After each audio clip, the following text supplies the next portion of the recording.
Hello guys welcome. के तपाईँलाई थाहा छ यो सेन्टेन्सहरू कसरी इङ्ग्लिसमा भन्ने?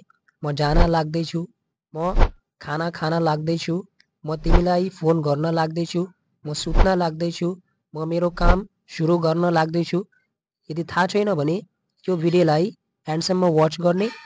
After watching this video, you'll be able to frame these sentences in English. So let's understand how to make these kind of sentences. लाग्दैछुको लागि इङ्ग्लिसमा एउटा फ्रेज छ अबाउट टु। यदि कुनै सेन्टेन्समा लाग्दैछु आयो भने इजिली फ्रेम गर्न सक्छौँ। Let's understand with some examples. जस्तै मैले भने म जान लाग्दैछु, म जान लाग्दैछु यहाँ लाग्दैछु आएको छ, त्यसैले तपाईँलाई अबाउट टुको प्रयोग गर्नुपर्छ र हामी यसलाई इङ्ग्लिसमा भन्छौँ I'm about to leave. I'm about to leave. म खाना खान लाग्दैछु, I'm about to have dinner. I'm about to have dinner. म तिमीलाई फोन गर्न लाग्दैछु, I'm about to call you. I'm about to call you. म सुत्न लाग्दैछु, I'm about to sleep.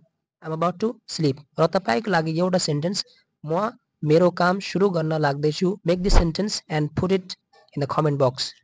Thank you.